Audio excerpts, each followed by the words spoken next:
bum, bum, bum, bum, bum, ba-da, bum, bum. I had to do some opening music because we don't have any opening music yet. And I'm doing this for Little Baker. Yeah. He likes my opening music. So anyway, hey, this is Pick Up the Mic with Mike Greiner, lead pastor of Harvest, and Will Land, executive pastor of Harvest, and we are ready. Man, we got a packed podcast. It's going to be so good. You're going to want to go get some popcorn, get a coffee, get a soda, whatever, sit down. If you're driving in your car, you want to put it on 1.25 speed, 1.5 speed. That way you drive faster. You get where you're going faster, and you really enjoy this. It's going to be good. It's going to be good. So I got some follow-up to Bugs Bunny for you. Okay. Because you were dogging on Bugs Bunny, and I didn't really appreciate that, and I was kind of offended. I didn't like his cross-dressing habits. I was hurt deep in my heart by that, and so we're going to fix that. And but first things first, always a word of God, and that is we're in Romans. Yeah, I got to open it up. My boy Rogalski said, I think it was, I can't remember which Rogalski it was. There's a bunch of them. I forgot. Let me see if I can look on here. He said, stop listening to my dad and keep going deep with Romans. Now I'm in a quandary. You know, you got your dad. Which Rogalski was that? I can't find it now. I'll look later. But Romans is good, slow or fast, any speed. And are you ready to jump in? Do you remember, did we live off in verse 7? Yeah, I have we really are. We were going to pick it up in 7, Romans 2:7. Well, you said you actually wanted to start in 6. We talked about 6 a little bit, but you wanted to use 6, I think, as the jump off. There's a hard part here. That's right. So Romans chapter 2, get your Bibles open, folks, or get your brains open. But because of your stubbornness and unrepentant hearts, verse 5, 2:5, you are storing up wrath for yourself in the day of wrath and revelation of the righteous judgment of God. Who is the you who's doing that? Now, up till now, we assumed it's all humanity, but we're about to be thrown a little bit of a curveball. He says, who will render to each person according to his deeds, verse 6. Verse 7, to those who by perseverance in doing good seek for glory and honor and immortality, eternal life, but those who are selfishly ambitious do not obey the truth, but obey unrighteousness, wrath, and indignation. Okay, problem, Will. Verse 6 and 7. We thought he was talking about all mankind. We're all sinners. We're all stubborn. We're all repentant. We're all children of wrath. We all are storing up anger of God. But verse 7 seems to say there's really 7 and 8. There's two groups.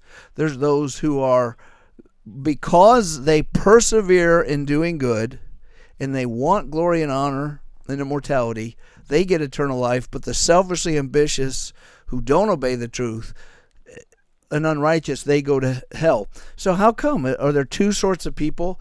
Those who are, because of their own personal goodness, good, and then those who are, by virtue of their own personal evil intent, evil? How does this work? Doesn't that mess up everything we've said so far about chapter 1 and 2? Wait, you can't just shrug. You can't shrug. I wasn't going to shrug. What kind of a sidekick are you? You got to help me out I'm here. trying. Well, one, I had to open it to get it in front of me. Oh, okay. Okay, so do you see the problem? In the day of wrath and revelation of the righteous judgment of God, you're just catching up now. Will render to each person according to his deeds, to right. those who by perseverance in doing good, glory and honor and immortality, eternal life, but to those who through selfish ambition do not obey the truth, but obey unrighteousness, wrath and indignation. I'm struggling not to go further into Romans to help me answer this question. Well, don't struggle. I think you got to do that. Why don't you go further into Romans? Yeah, so Romans, which, as we already discussed, is just one of these seminal doctrine-producing texts in the Bible. It will start to lay out the difference between Camp A here and Camp B here. And the word that my brain latched onto in verse 5 would be the unrepentant heart part. Because that theme then gets developed in the proceeding chapters that we'll hopefully get to, Lord willing. That's right. So, very good. So, if we went back to verse 1, you did it. Got out of that sticky one. You got it. Therefore, you have no excuse, everyone who passes judgment, and for that you judge another, you condemn yourself. And we're going to get to the verses that say we're all sinners again. So, all humans are sinners. What verse 6, 7, and 8 are saying is that the response to your sinfulness, if God interjects, here's the way to go, and that's left off. And the way we know that is the entire rest of the book. Yeah. Paul is consistent.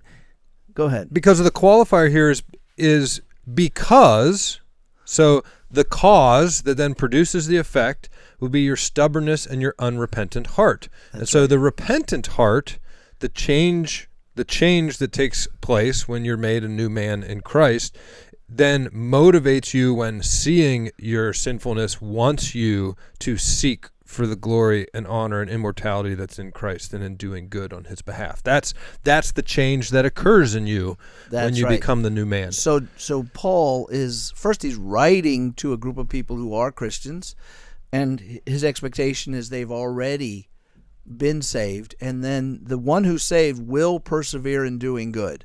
The one who's not saved will continue on and disobey the truth. And he's not seeking his own righteousness in verse 7. Instead, he's seeking glory and honor and immortality. He's seeking those things. And you might think, well, you're just making that up. No, if you stick with us, if you read the whole thing, you will see Paul continues to say mankind is sinful. And he establishes in this very book how you receive the righteousness of God. And it's not through perseverance in doing good. So what he's saying, those who have received the righteousness of God will persevere in doing good, and those who have not will stay like they are and go to hell.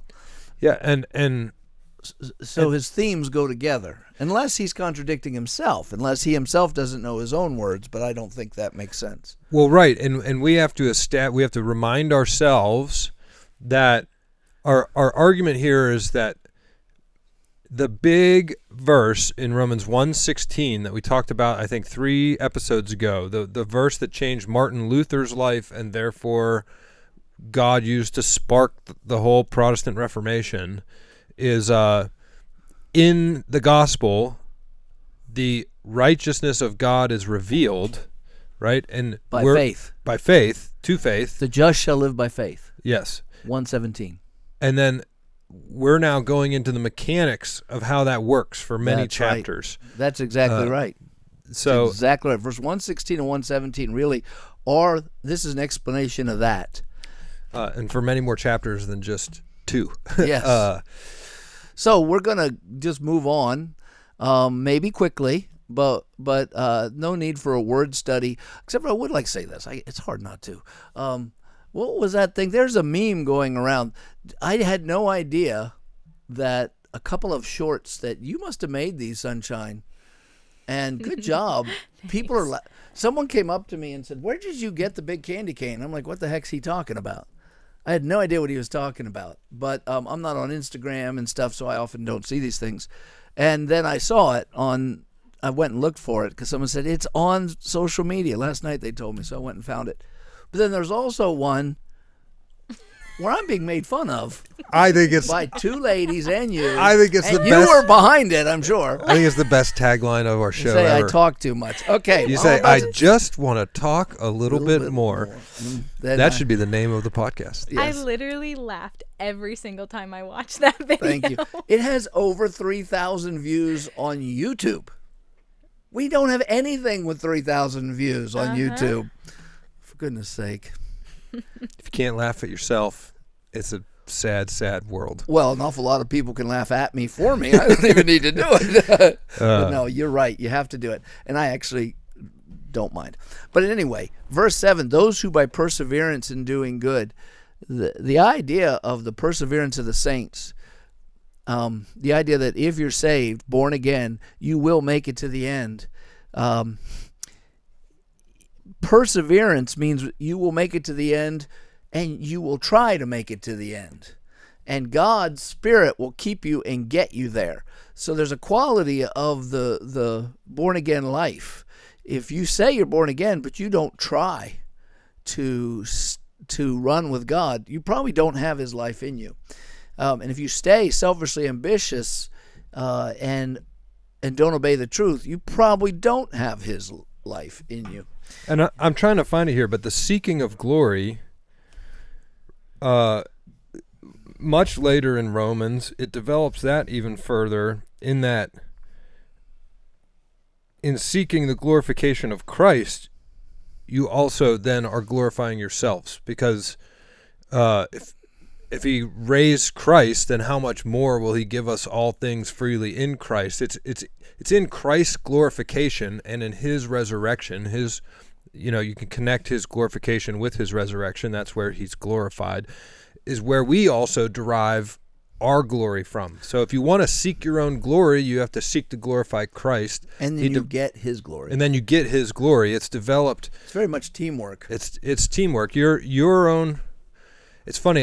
In the men's retreat, talking to the young guys, I told them that it's inside of most men, to generalize, to seek for glory, right? As we were joking with the ladies on the 100th episode about the movie Troy, because we were talking about Brad Pitt and his appearance. But in that movie, somebody asked him, what's he's after, and he said, I'm after what all men are after, glory. He said, I just want it more than everyone else. But if it's not ironic, it's maybe counterintuitive, is that if you seek your own glory, you won't get it. That's right. And if you seek other people's, you do. And especially if you seek God's glory, you help others. It's returned to you through Christ. That's very interesting, and I'm gonna flesh that out through the text right now. There was a question somebody asked. So this is an Ask the Pastor is about to come in here, and we're going to answer it. So if you're waiting for the Ask the Pastor section, fast forwarding this, you may miss your question. Somebody asked, what is a chiasm and why does it matter? I do believe that was Loyal. Loyal Houston? Our good buddy, Loyal Houston. So a chiasm is a structure of truths in an organized fashion that reflects upon itself in an obvious way. So let me show it to you right here.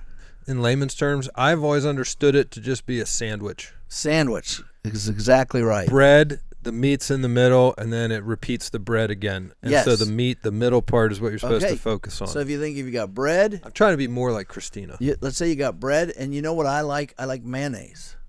And I put it on both pieces, bottom and top. And then I put some meat in the middle. So you have bread, mayonnaise, meat, mayonnaise, bread.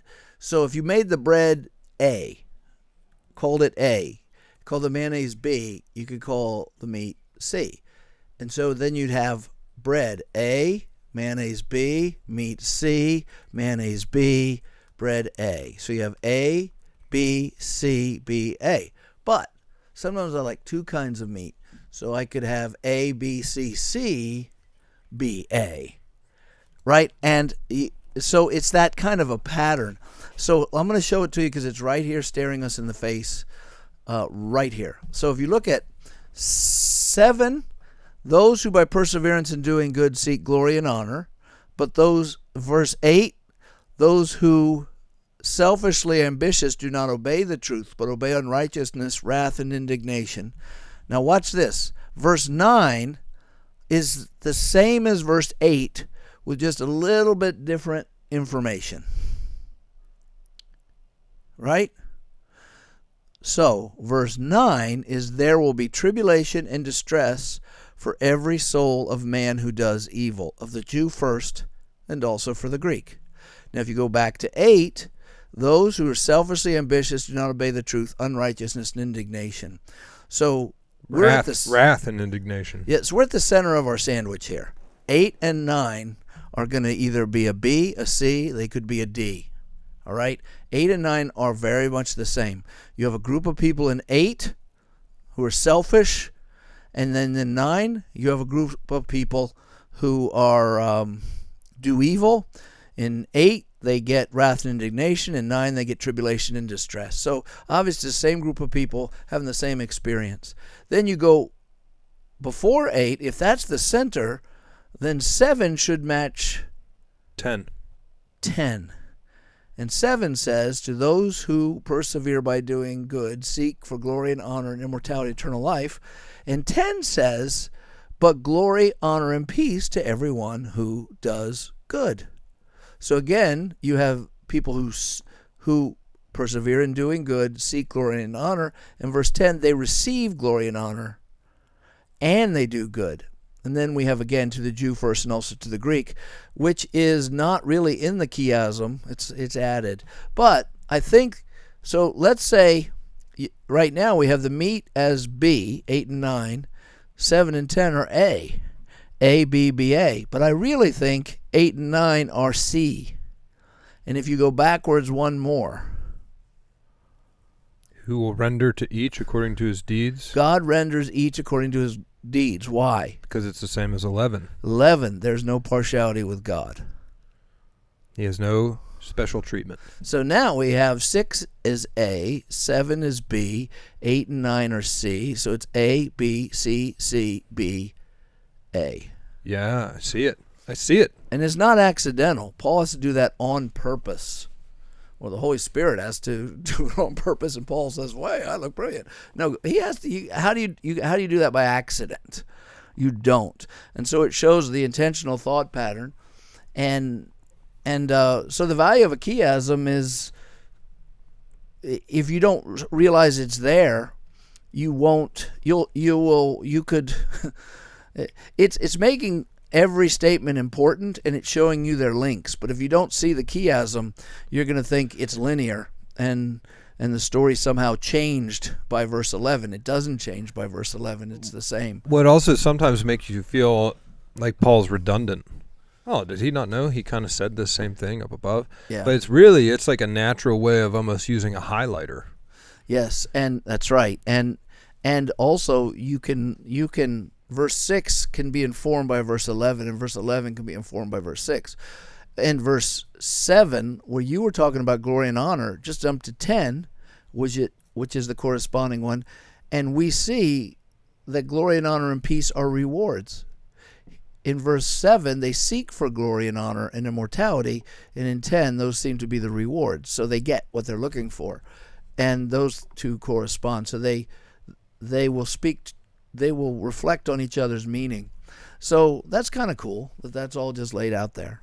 Now, he also started another thing, to the Jew first and also to the Greek. Where did we hear that before? That theme goes all the way back to Romans 1:16. For I am not ashamed of the gospel.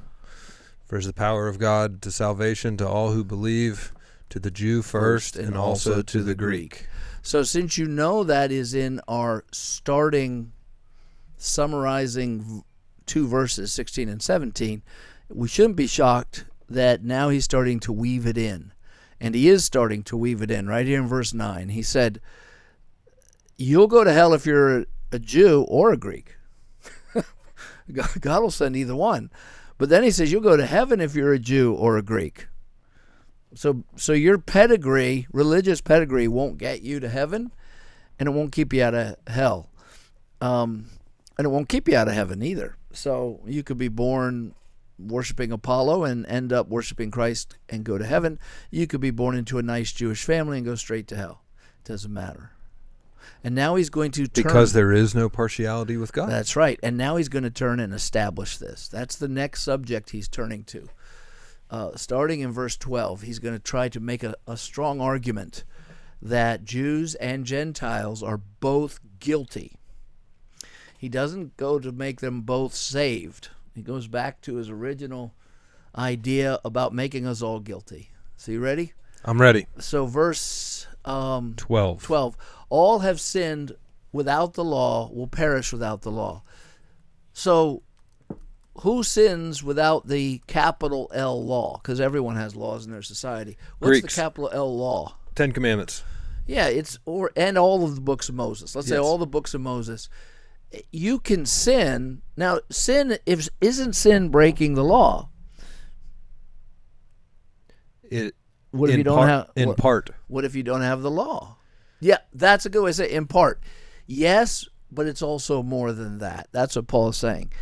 The only way to sin is not breaking the laws you know. You can sin without having Moses' book.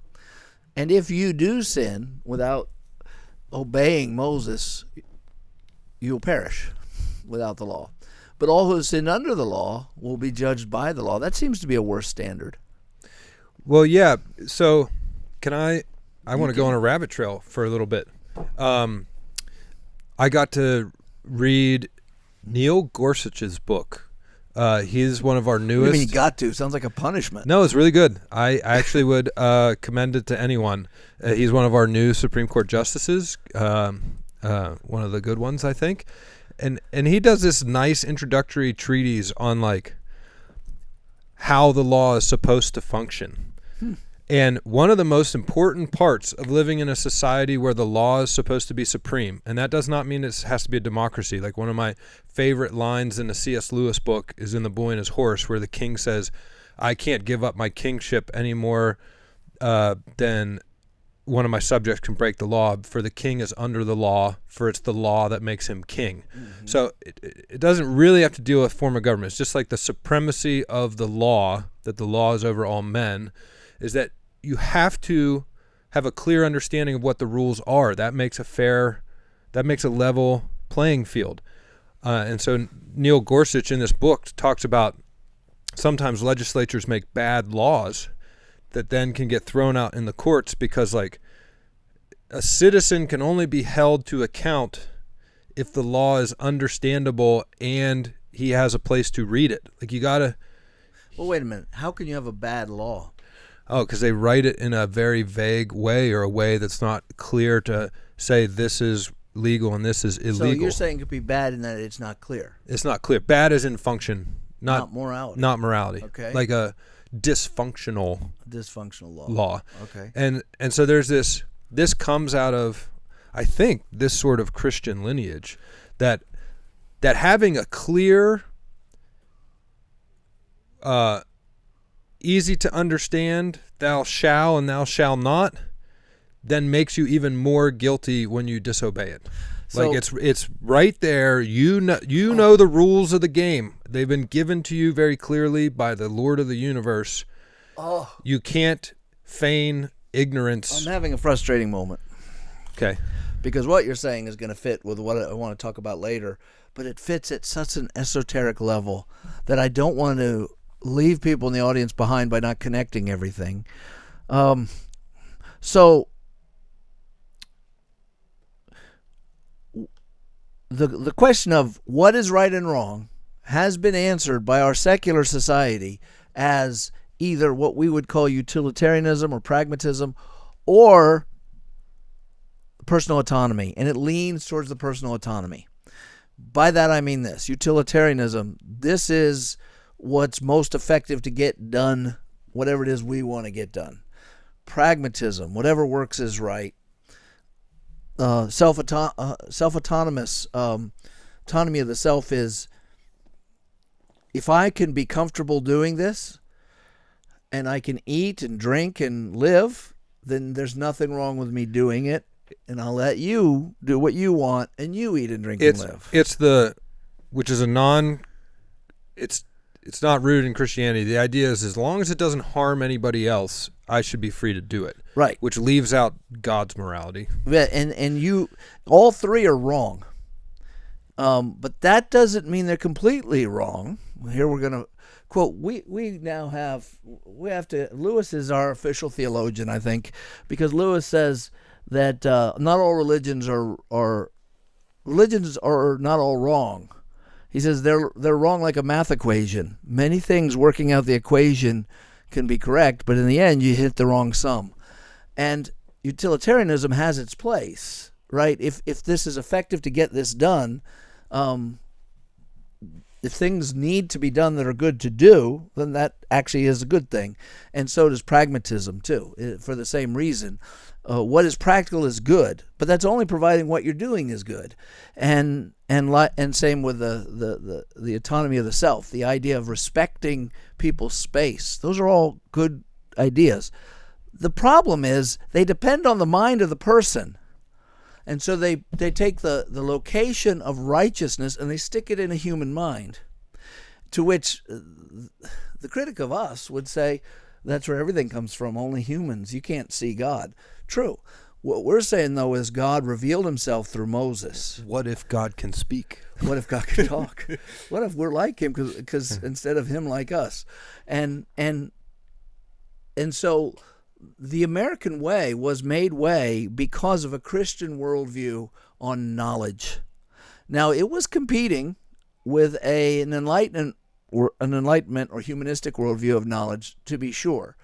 And over in France, they tried the human version, and they all killed each other and chopped off heads. And in America, they tried the God is over us. So then a bad law is a law if it doesn't agree with God. That's a whole different kind of bad law.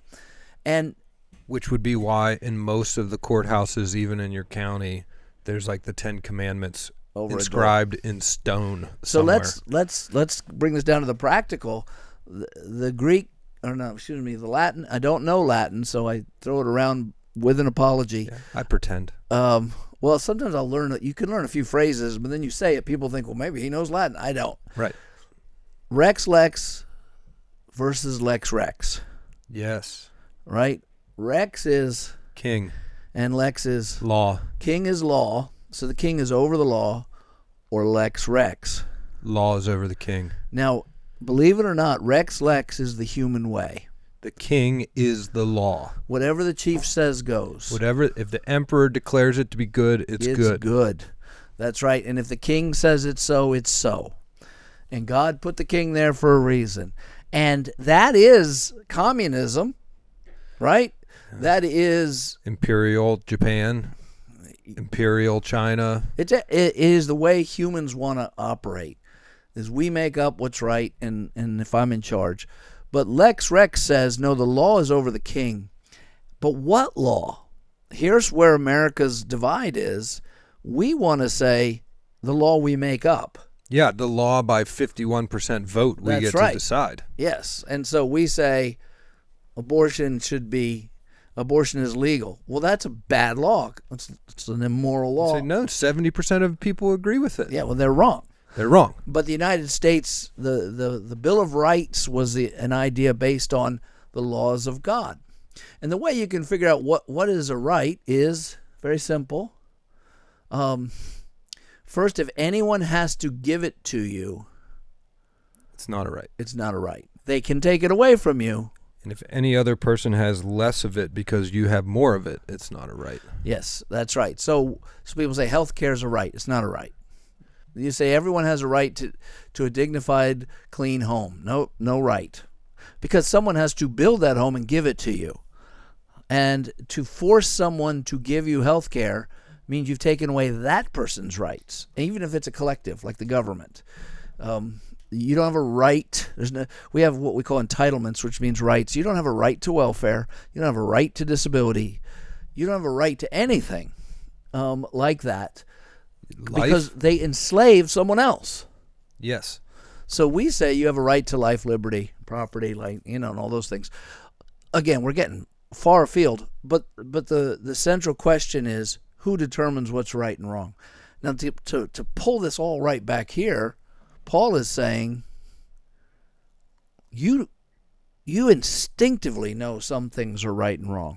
Yes, even if you didn't get the law of Moses, if you're an Edomite or whatever, you still know enough intuitively about what's moral and immoral to damn you, even if you don't know it perfectly. In the back of Lewis's Abolition of Man, he puts a list of something called the Tao, which we often will call the Tao because it looks like a T-A-O or whatever, but it said the Tao. And this is and what he's really showing the similarities and the moralities of mankind across almost all religions and all time. So the Tao is a Confucianist word out of China, but it's this idea of nature's moral law that all men at all times think stealing is wrong. And then here's where you get some say no, some take pride in their stealing, right? The pirates and other things. Yes, but they always define who can be stolen from first as outsiders. Inside the group, stealing is stealing. It's like some say, well, your deception is some tribes believe deceiving is good. Yeah, they always deceive their enemies. Yes, it's part of warfare. Right, and they say, well, going and taking someone else's wife, you got the Islamic infidel, they'll take an infidel the woman. Vikings. Yes, but if you're an Islamic person and you take the sheikh's wife, Muhammad's wife, you're in trouble. Yeah. Right. So they all know do as you would be done by somewhere. So let's finish this section. Well, but I want to go back to your original question. Doesn't it seem like all who have sinned under the law will be judged by the law is more worse? harshly. Yes. And I would say just think about it. Think about your Sunday school Old Testament, like big picture. God Almighty proved his presence and selection to the Jews with signs upon signs. He came to Egypt, demonstrated his majesty and power in the plagues, a tornado of fire, split the sea, kept them alive in the wilderness. Then he taught them a lesson, and the young people get to go into the land. He demolishes their enemy in miraculous ways, even when they shouldn't win. Like you got God proving he's God all over the place. And then he says, you guys know I'm God. I've shown it to you that I'm real. And here's the rule book for the game we're playing. And you would think if anybody could follow the rules, it's the people who God himself revealed himself to and said, here's the rules. And then even then, when they're clear and you know where they're coming from and who they're coming from, you can't keep them. That's right. And that's why it's got to be worse. It's got to be worse. Like if I were to walk into your house or you into mine and did a social faux pas that I don't know about because I don't know your family's rules. Which happens when you go to other countries. You do stuff that you don't realize is offensive. You go to another country. That's right. And you shake with the wrong hand. Definitely. You touch your food with the left hand. People are like, I can't believe you did that. And you're like, what? It's worse for the kid growing up there who knows what he should do, who continually sticks his left hand in the food because he knows better. And they'd say, well, you're a stranger. And so, yeah, I think it's worse. But anyway, let's get through this. For it is not the hearers of the law who are just before God, but the doers of the law will be justified. Once again, the doers of the law. This is a theoretical. Doing the law is a good thing. If you're measuring performance of doing a law, and you didn't know it was the right thing to do because you read it, because you just thought this is the right thing to do. Here's a poor person, I'm going to help the poor. You can't say, well, you didn't get credit because you didn't know that the law of Moses said you should help the poor. He said, no, you get credit. He gets credit. He helped the poor because he knew it in his heart. And that's where he's going here. He's saying that, and for when Gentiles who do not have the law instinctively the things of the law, these not having the law are a law unto themselves. That can be so complicated, but there's a simplicity to it. He's saying if you do a good deed, he's not saying it saves you. He's saying if you do a good deed and you didn't know it was a good deed by somebody's written code, it's still a good deed. That's all he's saying there. And if they know instinctively, that guy's starving, I have 2 pieces of bread, he has 0 pieces of bread, I'm going to give him a piece of bread. Okay, makes sense. And then he says, in that they show the work of the law written in their hearts, their conscience bearing witness, their thoughts alternately accusing or else defending them. This is theology, yes, but this is more, it shows the depth of the thought of Paul. He's actually thinking, how does the inner working of a man's mind work? Why did this guy who didn't know have mercy on the poor as a law? Why does he do it? And he says his conscience is telling him, if I don't do it, I'm bad, and if I do it, I'm good. And he's actually, and his conscience either accuses him or defends him. Should I have given those 2 pieces of bread? Yes, you should have. I know I'm a little hungry. Or it accuses him. Should I have hogged those 2 pieces of bread and let that guy go without food for the day? No, you shouldn't have done it, you dumb head. Yeah, it's this. I've heard other people talk about this as like the universal, like one of the most universal natural laws for almost everyone but psychopaths is the law of human pity.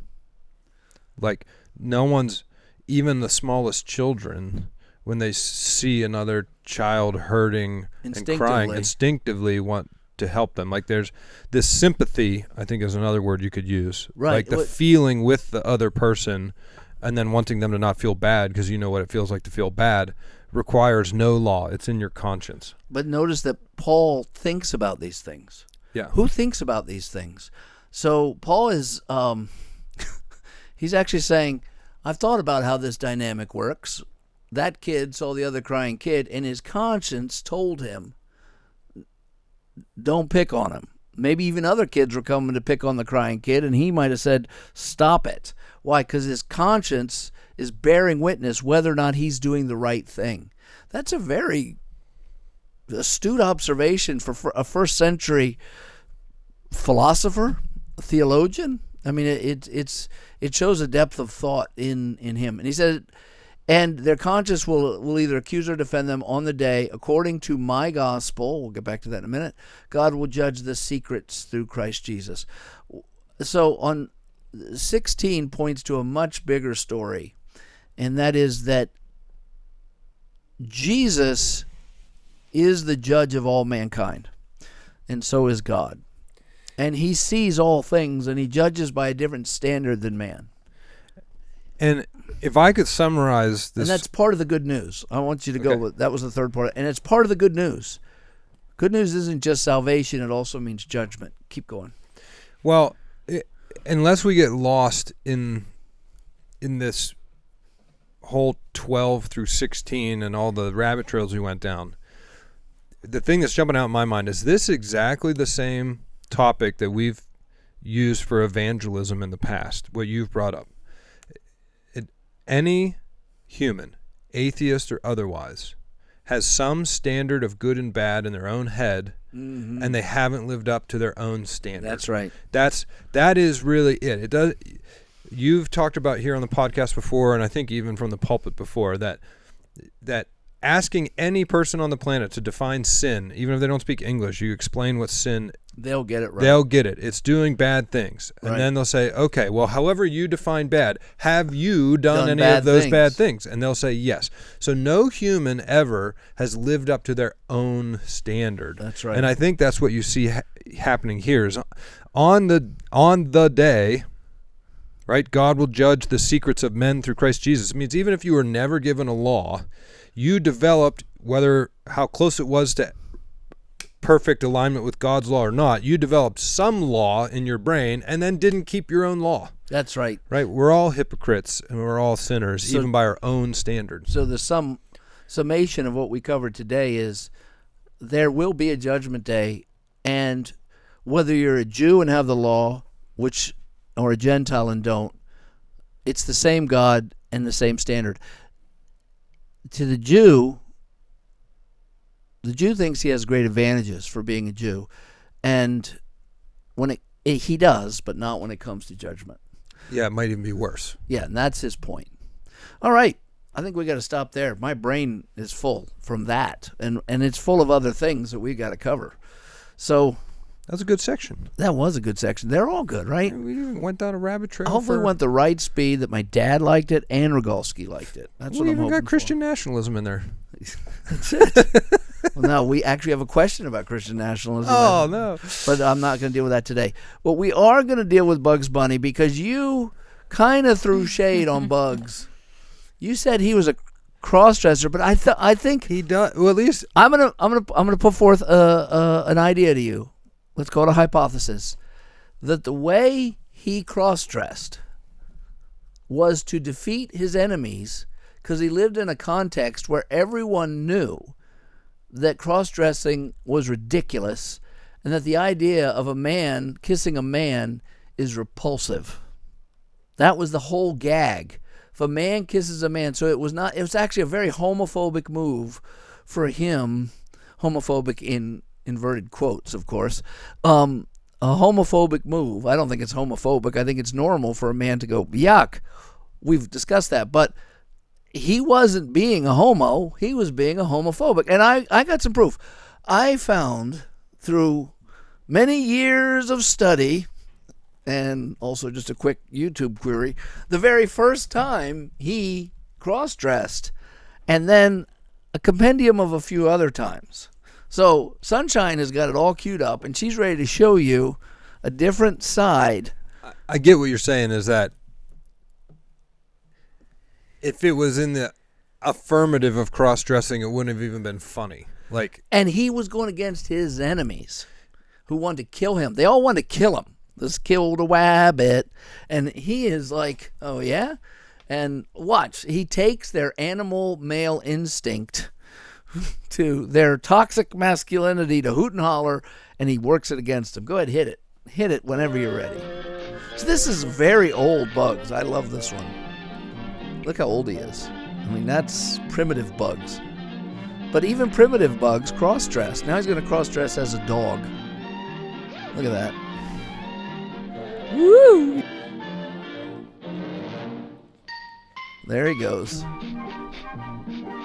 And there's the male dog who is looking to chase the rabbit to kill him, right? That's the dog's job, is to hunt the poor rabbit. But he's about to be outsmarted by the rabbit. Now, look at his heart beating out. If you're a young dog, and what do? You jump up next to her. Oh, he's so shy. You scoot over there. You get her some flowers. Here you go, honey. She smells them. Oh, boy, a kiss. Look at him. He loves it. I think you've got something there, buddy. And look, he really makes him mad. And he's mad because he had to be a homo for a minute. This is good. I like this kind here. These are, if you have children, don't let them watch this scene. It's a little raw for you. It wasn't for us. He's a bunny in his underwear. That was an old Elmer Fudd. Something? I think he's a trickin' me. A buzzard is two-faced.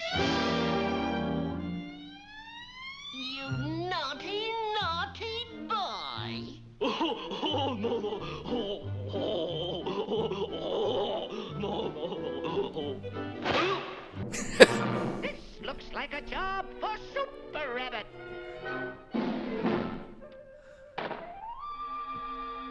Uh-oh. That's just the gag. Wrong clothes. Costume.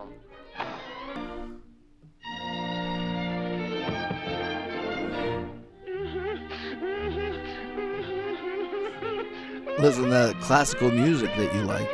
They're crying it. That could be our opening music. I think he's wearing a bra.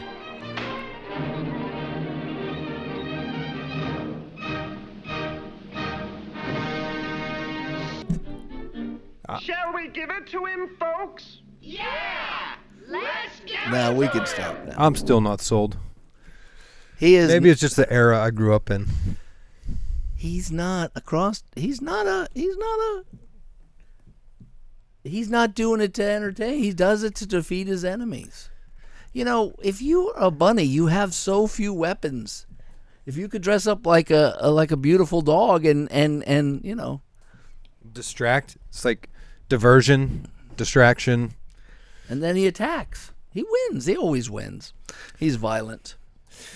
I'm not sure what that proved, other than my point that Bugs Bunny is weird. He's He's weird. You couldn't be wronger. I like Wile E. Coyote because he always loses. So But I he want to talk about tries real hard. women pastors. What?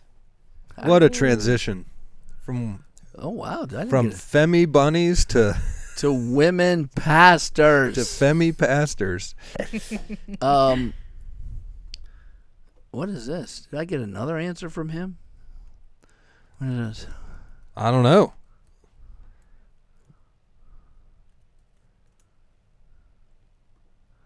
I didn't miss one, did I? So, Well, first, before you start going there, you got to tell everybody the setup. Then we can worry about whether you missed something. the setup is this.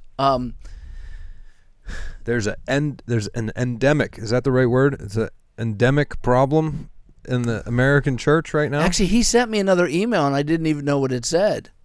So I might have to read this over now since he carried on. It might not be fair for me to look at this. It's huge. Oh my gosh, I wasn't ready for this. Look at all those pages. It's probably a statement of faith or something. Okay, let me do the setup. I might have to follow up with him next time to be fair to him. But North Coast, which is an evangelical free church out on the West Coast that has helped us quite a bit on the mechanics of growing a church and a multi-site church, and we really like them. And I've visited. I have family out in Vista, California, and I visited many times and enjoyed the worship. But Saddleback Church decided to sneak in the female pastor deal and then rebuke all the Southern Baptists. And then I noticed for the first time North Coast was inviting us to training that had women pastors but not their church. Then I noticed they had added a pastoral position that was women, but they did all this without any announcements. And so I wrote him back and I said that he was a coward because I do think so. That's still cowardly. And then he wrote me back a letter. Before we get there, can I set the stage, the big picture stage? Yes. So, we've discussed this before, but there's a lot. We have a lot of episodes now, and not everybody's heard them all. So, we here would take the stance with almost all of Orthodox Christianity for thousands of years that the Bible is very clear that the primary office, the leadership office in the church, which you know out there in the world as the pastor, that the Bible would call elder or overseer, is restricted to males only, to men only, and particular men. It's restricted from some men too. So there are qualifications for it, and that's been the norm, and it's as clear in the Bible as most things are clear in the Bible as anything else in the Bible. It's clearer than really into the point to the 20th century, and male pastors. There's a number of difficulties in our language, so it's worth explaining. So let me read the letter that I already know he wrote, and let's break it down a little bit, because the issue is male pastors and female pastors. Can you have female pastors? Well, before we even get there, go ahead. The largest Protestant denomination in the United States. World. Largest, Protestant denomination in the world is the Southern Baptist. It's not a true denomination, but it might as well be. And we, as a church, cooperate with Southern Baptists around the country because it's not a real denomination, so there's no authority over us. But one of the biggest, most prominent churches in that organization a few years ago very publicly switched their doctrine on this and wanted to start making female pastors. And this has often been the canary in the coal mine in other denominations, like the Methodists, the Episcopalians, the Presbyterians. When you waver on this, it's hard to philosophically not lose all the other arguments down the chain for things like gay marriage and a whole bunch of other issues, because you're really departing from the Bible. You've all of a sudden allowed yourself to say, yes, but what the Bible says on this one particular thing, I'm not going to go with, which then means in other things you're not going to go with. And Saddleback is the church that you referenced. It's one of the most well-known Baptist churches in the country, and they are now very prominently not part of the Southern Baptist Convention for this reason. They got kicked out, and they've said, you guys are all wrong. You should think differently about this, which has really cracked the door open for many, many, many, many other historically conservative Orthodox churches to start to go astray on this issue. So that's the big picture. And now, one church in particular that's much bigger than us that we have a great affinity for because they've helped us a bunch over the years is North Coast Church. And they started to go soft on this issue. Yes. And Mike, now with his heart broken, is wanting to confront it for them because we just feel well, they keep sending me a connection to them. They keep sending me invitations to trainings, and I've always liked going to their trainings. And I found out what they did. They sent I got one that's coming from Valerie, which is probably one of his secretaries, but it's from him. And then he's just sent me another one from him that's the exact same letter, but he edited a couple portions and added an attachment from another church. And I'm not going to bother with that today, but I will read you the beginning. It said, they sent me another advertisement for a training, and I said, the first one I answered, I thought, for me, as nice as I get. I said, are you turning into Saddleback? We have learned much from you, North Coast, but women pastors, the word of God outlasts creation. You're going wobbly. And they didn't respond. Now, he did respond, but later, as I just said. So then they sent me another one because we're on their email list. Come to this training. And I put, cowards, slipping in women pastors instead of facing it head on and announcing and explaining the change. We respected you once. I put, and that's the one I got an answer from. It was nice, soft. That was gentle. I used to respect you. Thanks, Mike. Thanks so much for the question about women pastors here at North Coast that you wrote in response to one of our recent workshops. I apologize for now getting back to you. So they obviously have a form letter that they can adjust. But I was down in Mexico for 6 days trying to iron out some leadership issues that we have at our campuses down there. Probably chicks. Just kidding. As you probably know, the debate about what roles women can have in ministry is 2,000 years old and clearly not as black and white as everyone might think. Stop. Stop. That is the debate. As soon as you move something to uncertain, all we Bible believers are uncertain about this. You put it in a category of preferences or things the Bible isn't clear on, right? There's been a debate about once saved, always saved. There's been a debate about this or that. There's baptism. The meaning of baptism. No, there really hasn't been a 2,000-year debate about the roles of women. Not unless you say every couple hundred years the Catholics decide to make up the nun position, which is even more extreme. No, it's just not true. It's really started in the 70s for the most part, and in Western societies, and it's completely associated and denominations with the feminist revolution. Huge denominations. The first Protestants to do it was the Anglican Church in the 70s, if I'm not mistaken, could have been the 60s. The Methodists have always allowed such a thing, but the Methodists have never had any theology to speak of. It's just fringe groups might have, but no. From the formation of the Catholic Church, the Eastern Orthodox Church, all the independent, every denomination, they all began, with the exception of the Methodists. And the Methodists didn't start as a church. They started out as a group of societies. So no, I'm sorry, Chris, hasn't been 2,000 years of clearly not as black and white as one might think. I'd love the time to make the argument for this, and I will another time. I think we have in the past. I don't mind the subject. I'm very well versed in it and love talking about what the Bible says about male leadership. But I'd rather just quickly respond to him here. He says, even though there are scores of books written on the topic, let me try my best to answer our church's stance in this one email. My problem isn't that he's trying to answer it. My problem is, North Coast, you snuck it in. You're still cowards. You didn't do a teaching series on it. Maybe you did. Maybe you could link the teaching series where you explain this.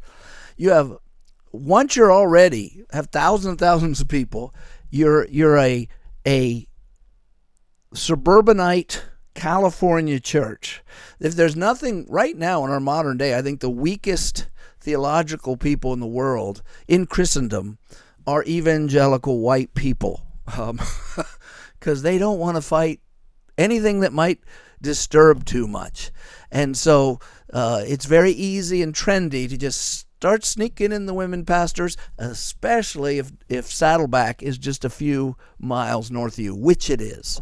And they've already led the way. And it says scores of books.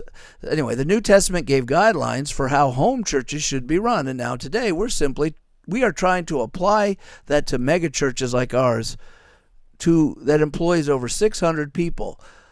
Ironically, there were very few cities in the entire New Testament period that were over 600 people. You and I seem to both agree the Bible is clear on the issue of male leadership in the church. However, that was a singular position in the New Testament church, and we didn't get a biblical model for employees or staff structure that would come with churches our size. Okay, this completely muddies the water. First, the size of the church makes no difference to the issue of who is presbyteros or episkopos. Those are the two words for elder. It makes no difference. And second, the very first church had thousands of people in it meeting in Jerusalem, even though they did meet house to house. Third, there is no idea that a singular position was in the New Testament church because every mention of elders is in the plural. It says, I want you to appoint elders, plural, in every church. So even if they're in house churches, they had more than one elder. So that is just fallacious. The idea is and I just think he's ignorant. I don't think he has read any books. And I even told him once, why don't you read a book? I think in response to this. So there's no such thing. It's just wrong. There was not a singular position in the New Testament church. It was always a plurality of elders. Read Strauch. And we didn't get a biblical model for employees or staffing structure that would come with churches our size. Jews are very organized people. When there were millions of them in the desert, they put three tribes on one side, three tribes, tabernacle in the middle, and then they organized themselves by families and then clans, then leaders. They were obviously organized in the very beginning. The idea that somehow, now we have employees, that's not the issue. The issue comes to the word pastor. Is it an office? Is it presbyteros and episkopos? He's going to say no. We just use the word pastor. What's the problem with that, Will? Yeah, pastor is a function, not an office. There's not a described office in the Bible that's called pastor. It's referred to only a couple times as a noun, and it's always in a sentence where the actual or a verb. It's also called a verb. Shepherd the flock of God among you. I'm saying that only the couple times it's used as a noun, it's in the context of he's discussing presbyteros and episkopos. Well, there's one, and that's where he says God gives some as prophets, apostles, evangelists, pastors, and teachers. And there's an argument over whether that's the office of pastor and the office of teacher, or if the two are the same. I'd argue the two are the same, pastor and teacher, because they're both functions. But anyway, go on. Well, and just the grammar would suggest that too, because they're a doublet inside a list of commas, but not to get into the grammar of that one sentence. And so the only clear office established in the New Testament is elder overseer. Presbyteros, which is where you get the word presbytery or Presbyterian, and episkopos, which is overseer, is also where in Latin you end up with the word bishop, like bishop in the Catholic Church is an overseer. So when those are described, they're used synonymously. Yeah, there's sentences where Paul will start with presbyteros and end with episkopos, right? Where the two words are describing one office, and that is the supreme office of authority in the church. And nowadays, fancy word, colloquially, in our time and place, in our little communities, we have now, in the lexicon of modern man, used the word pastor to refer to the office. That's right. So there's a function. We talked about this with Christina and Mandy in episode 100 a little bit. There's the function of shepherding, the verb, to shepherd, right? Right. And many people can shepherd other people in limited circumstances. In many ways. My mommy shepherded me. Right. But that should not be confused with the office. That's right. Now, there's a function of the office that's shepherding, but that's not the totality of the function of that office. So what if you create a position, you call it pastor, and then claim it's not a presbyteros or an episkopos? Well, if you know, which you do in 2026, that the general public is going to read that title, Pastor Christina, and going to internalize it as she holds that office, then the fact that you're playing a game behind the scenes that, we know she doesn't really hold that office it's practically the same thing. I'd call it cowardice. Well, and I would call it, and have called it before, it's purposefully equivocating. We keep going back to this word equivocating. It's like a smoke screen. You're doing a smoke screen to hide your true intentions. And why would you do that? So that people like you won't yell at them, but then they also get female leadership. And so I have some defense. So there has to be an agenda. Yes, there has to be an agenda. And it could be they want more female leadership, or it could be they want to pacify some angry women in their midst. Or they're afraid to lose money and congregants because they live in a liberal area. And let me put a critique of North Coast that is not unique to them. There are several churches who think, well, we can have male leadership and have a presbyteros, an elder team of a few people, no matter how big our church gets. And every time we hire a staff member, we can call him pastor, but he's not an elder. That's where they make their error, right there. Because if you don't want to call him, if he's not an elder, why are you calling him pastor, which everyone takes as a pastor, as a presbyteros? That is the word we use. Only the Mormons use elder the way, like, and their elders are all 12 and don't know anything. You know, they're all 15-year-olds or whatever. But we don't call our people Elder Mike. Like, I'm sure he's not called Elder Chris. He's called Pastor Chris. And it's not called Elder Larry. It's called Pastor Larry. So there's an equivalence between Pastor Larry and Pastor Suzanne, or whatever her name is. And they know that. They know it. We know it. Everybody knows it. And then they say, but we have this little group of men hiding away somewhere who are our real leaders. And it's so, Chris, cowardly. You're a coward.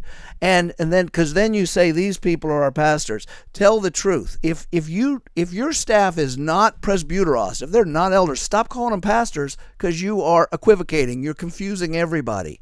They're not pastors. They don't have the authority of pastors.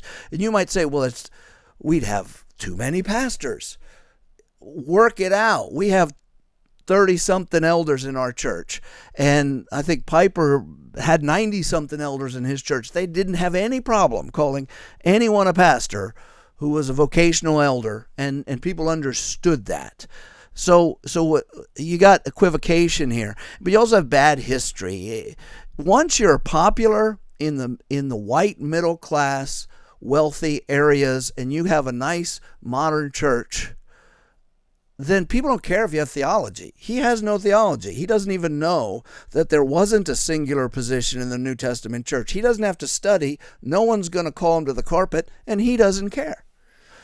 And I think, well, not that you need defending, but just, I'm in complete agreement with you. The reason you're using the word cowardly is because it would be just as abhorrent to you, I'm sure, but at least in one sense, more respectful, if he came out and said, I've had this big epiphany that I've had this doctrine wrong for all these years, and here's why. Like we did the Andy Stanley video months and months ago where he came out and said, we need to divorce ourselves, unhitch ourselves from the Old Testament, right? Remember? Yeah. Well, yeah, I mean, that really he wasn't cowardly. It turns your guts. And he came right out and said it. But at least he's standing on stage and saying, I think I've come to a different conclusion on doctrine as to why I'm going to lead us this way. And then at least it's just like we were just discussing with the law for the Jews. And then everybody in his church at least knows the game we're playing, and they've been told, and the ones who disagree can stand up and leave. Yeah. Right? And also there's a slippery slope, because this was Warren's argument. They're shepherding people. Why can't we use the word? It's just a word. And then the new pastor and his wife, that wife is a pastor, and she preaches more than he does. She's generally the leader of the church. And well, anyway, I could go on, but he says here at North Coast, we still hold to the mandate. So size is nothing. Size is foolish. We're not North Coast big, but we're North Coast bigger in our county. We have a county of, how many people live in this county? 50,000 people? I would say 30,000. 30,000 the whole county, and we've got like 1,200 people. And in his county, millions live. And we manage it. So it has nothing to do with it. You can't change the rules because of size. And he says we hold on to biblical mandate. The senior pastor, lead pastor, is a male using the Greek language. But then at the very bottom, I'm going to jump down to the bottom. He says, once again, here at North Coast, the role of lead pastor is being filled by a male, but even so, that's not a hill I would die and fight on. After all, there are a few obscure and difficult passages supporting our position and a few that may be used to refute it, but there are over 30 passages on loving and bearing with one another. So it doesn't matter what he says in between. He just said, we hold to male pastorates, but if our lead pastor wasn't a male, I'm good with that, because we're supposed to bear with one another. He acts as if it is obscure or obtuse. For 2,000 years, the church did not think it was obtuse. I'm not going to make the argument now, like I already said, because I don't want to go another direction. But it's not obtuse. He's uninformed of the arguments, or he's ignoring them. Again, Chris, read a book. Why don't you interact with the Council on Biblical Manhood and Womanhood's, what's that book of the year for 1993? Reclaiming Biblical Manhood. It was edited by Piper And Grudem. and has a lot of authors, including Elizabeth Elliot and others. Why don't you interact with what they say and make a cogent argument instead of this gobbledygook that works on your latest, middle class woman who goes, oh, okay, and your middle class dude who says, whatever, man. Why don't you actually make an intelligent argument, knowing the arguments, and present it to your church and saying, this is where we stand? And I'm telling you why, because you're cowards. Now, I'm going to read, because it looks like I got under his skin, because he answered me separately. Either he doesn't know he did, and he changed a couple of the lines from the form letter. He took out going to Mexico and put something else in. And then he sent me something from a place called Black Hawk Church, which I guess they did the homework of writing something, and it's about 20 pages. I will read it because I've read so much on this subject. I actually enjoy it. But I want to get to somewhere more important. Chris, I'm sorry, you're off the reservation. Nothing personal, bud. Nothing personal. But in your position, you need to be strongly and publicly rebuked, not privately and hand-holding and all this little crap you do. But go ahead. Why does this matter? Why does this matter? One, the strength of your rebuke here, I think you just touched on, is he's not a church goer, right? He's one of the most influential, largest churches in the country. He's taken the lead pastor job from the founding pastor, Larry. Yes. And so he is the bull goose in that place. Yes. And he's the Pope. And and they're certainly more well known. But he wouldn't mind if it was a poppet. Two, this is the prevalence of this is growing throughout the country. It is a departure from the Bible that, going back to our conversations on Francis Schaeffer, 1 foot here, we've had this discussion before here. This is the issue, that the right foot's on this side of the Alps and the left foot's on this side of the Alps, and they don't seem that far apart. And you're like, why is this such a big deal? Because the water goes miles and miles apart. Yes. And so it leads to other things. And just as like an anecdote of why this matters, I was just in Tennessee over the weekend, so I didn't get to go to our church. I had the opportunity to research and go to an awesome church in Franklin, Tennessee. I had to use AI in one of the richest counties in the country, with tons and tons of non-denominational contemporary churches that look just like ours, that website just like ours, and I could not find one using Google Maps. I got tired of using Google Maps to find one that did not have female pastors. And I bet you none of them had any problem making that shift. I had to go to AI to then be limited to a selection of 5 churches to pick from if I didn't want to go to a Presbyterian church. Well, you could have looked Southern Baptist churches, and so a lot of Southern Baptist churches are so sleepy and dead, they're hard to take. I hate to say it. They're a lot of them are contemporary though, and some are old fashioned and still good. But so many of them are like Acts 29 churches, if you can find those. But there's many other churches. But I get your point. Your point is it's epidemic among the suburban whites. Yes, and a passage that we have to memorize. I don't have it memorized anymore, unfortunately, but I have it paraphrased in my head, that we have to memorize as elders here, is the Bible explicitly warns the elders and overseers to be cautious that there will come a time when the people just want their ears tickled, to be told things that they want to hear.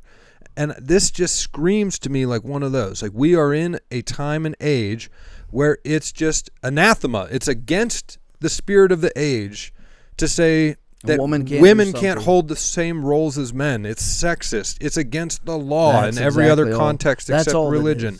And it just is people wanting their ears tickled, and they don't want confronted with what God says clearly. That's right. And right now he's exactly I think that's 1 Peter 5. He was exactly what Schaeffer says. I think it was Timothy, but that's okay. Exactly what Schaeffer says. That first generation doesn't feel it. So he's saying, we're still all men. We're still all men. The next generation will feel it. But what they're leaving behind is the infallible Word of God. This is not some sort of odd doctrine. It's not obtuse. It's not weird. The arguments against it, I know them all, and I could say them in 5 minutes, and they're all foolishness. And he even brings up one, the Priscilla and Aquila one. Priscilla and Aquila helped teach Apollos. Okay. Nothing in there about her having the office of elder or being over her husband. Nothing. But that's an argument. They say, in fact, it would contradict the other the other verses that the husband's the head of the wife. Phoebe is a deacon. Okay. You know, the deacon doesn't have the role of teaching and authority. There's just not much there. Junius is outstanding among the apostles. First, we don't know if Junius is male or female, and you can search that. I have historically. And outstanding among, she's not one of the 12, so that would have to be some sort of missionary use of the word apostles, and she could be a missionary. And it also could be she just admired, and it could be she's a he. And that's all they got. They'll say, well, you had Deborah in the Old Testament, who it was to the shame of Barak that the woman had to go with him. You had Miriam in the Old Testament leading songs, and when she tried to take authority over Moses, she was stricken with leprosy, and never was she given the position of an elder. All the priests had to be males. All the apostles had to be males. All the elders had to be males. All the elders were males. It's just ludicrous. Firstborn, unblemished male lamb. Yes. Now, once you start publishing, though, and you get this bunch of, quote, feminized Christian, they are feminist Christians publishing, oh, it's okay, or they're taking feminized ideas. Then you can say, well, look at all these books that say this, and look at all these books that say this, and you don't need to read either, which they haven't, I don't think. If they do, they don't know how to express intelligently what they've read. So if there's two people disagreeing, who really knows? For 2,000 years, we didn't know. It just sounds moronic. It's not worthy of a lead pastor, that's for sure. I would actually say your litmus test is... We're Harvest, we're a modern church, and we're modern on a lot of things. But our theology, we try to be as reasonable as possible, as open as possible. But I'd say the litmus test of whether you believe the Bible is if you slide on gender issues. And female pastors is not a slide, it's a step that almost always leads to homosexual endorsement, to which he'd say, no, not us. Read that book I said about biblical manhood and womanhood from the 90s, early 90s. They said right in, they showcased people who slid into gay marriage, and then boom, it happened too. So what you really got is a zeitgeist, the age of the world, and people come in and they don't want to preach against those things. A lot of people come to Harvest and they're living with someone. And yet they love the gospel, they love hearing it, but somebody's got to say to them, you know, you can't have sex before marriage, you can't live with one another before marriage. It's become such a habit at Harvest, and so many people get married, and some people leave, that we have no problem with that.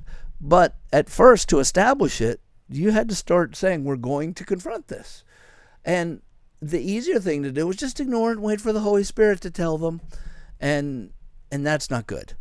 You got to tell people the truth, and the truth is on this is there, and also men and women aren't the same. They don't lead the same, period. They don't preach the same. They don't think the same. They don't lead the same.